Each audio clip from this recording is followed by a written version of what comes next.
Yo, what's good, it's your boy Reviews, and heavy spoilers for My Hero Academia Season 7 Episode 5, You Have Been Warned. The episode starts off with Himiko Toga returning to her family home and seeing the damage that the civilians have done to her home, knowing what she became. We of course saw a bit of Toga's backstory in the previous seasons, and how society shunned her with her kooky personality, but seeing what they did to her parents' house was pretty damn distressing. Not only do I feel bad for Himiko Toga, but I also feel bad for her family, who had to deal with the backlash, and it's sad that in a world where heroes are seen as these wonderful people due to their quirks being amazing, some people who have quirks never do have the support to manage their quirks. But mate, the dream sequence of the sparrow merging into Toga's belly was really freaky, dude. A huge enhancement from the manga. Dabi is on the scene and burns Toga's house down, declaring that they are the ones who are going to end the world. Dabi burning Toga's house down has so many meanings. One, he sees that Toga and him are more or less the same. They both grew up as children in very toxic households, both were shunned by their parents, and have nothing but disdain towards the world. Dabi must see a little bit of himself inside Toga, but also it's a way for them to erase the past and make a brighter future,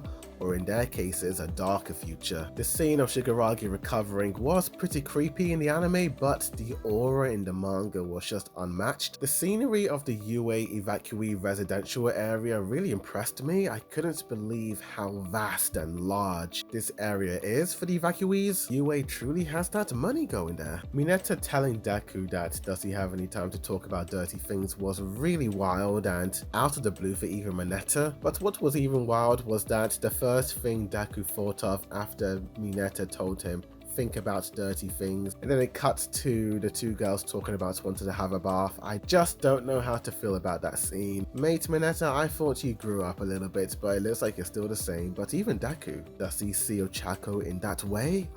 All Might comes bursting in to discuss their final battle plans. As Deku leaves, he says goodbye to Kota and his family, and it is a pretty damn wholesome moment with the UAs and their families. But I also love this moment of Kota and Eri together with Izuku, the two kids that were inspired by Deku. I don't think I've seen those two interact before. Deku and Ochako have a moment together that's going to make all the shippers online very, very, very happy indeed. This entire sequence felt more intimate in the manga, with the two panels of Deku and Ochako literally parallel to one another, but this scene has so much weight and emotion behind it. Ochako understanding that despite Toga being this horrible evil villain causing so much destruction and mayhem, she couldn't help but feel sorry for Toga in that moment back in season 6. And I like how the heroes are starting to realize that the whole hero and villain situation isn't black and white, but there are deeper shades of grey to this whole situation. I mean, in the villain situation, they think they're in the right of what they're doing, while the heroes think they're in the right.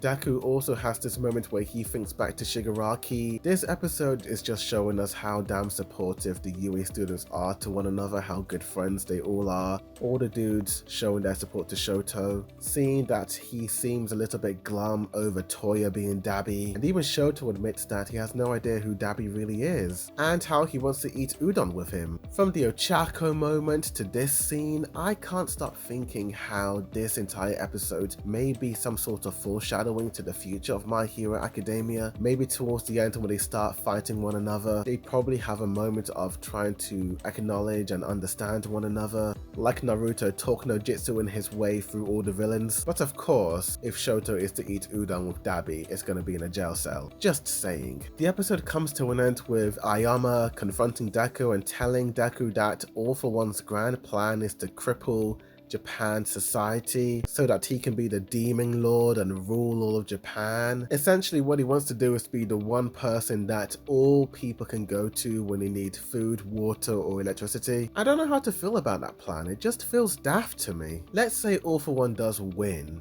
and people do start coming up to him for things that they need. It's not going to be sunshine and rainbows, because All For One is going to use them, manipulate them, or control them. When All For One appears, it looks like Aoyama has betrayed Deku and the UA. I thought, oh my gosh, this was an interesting twist. and it would have felt realistic, as in the previous episode, Aoyama was afraid that he was scared of his own emotions, how he could end up betraying the UA. But no, this was all nothing but a setup, just to lure All For One and the League of Villains to battle it out. Not gonna lie, the manga paneling looked so much better with the detailing, but I really like how Aoyama in the previous episodes lost his voice and had no confidence after betraying his friends, but after Daku reached his hand out to him and after his talk with Eraserhead, I think those were two pinnacle moments in making Aoyama have full trust in his friends and do what he needs to do to be a hero. And I like how Aoyama had the last words of the episode, how he felt like the leader in that moment. After so many seasons of him being in the shadows and being forgotten about, he finally has his twinkle moment and is finally able to sparkle. Aoyama, what a man you are. Overall, the animation in this episode was not bad.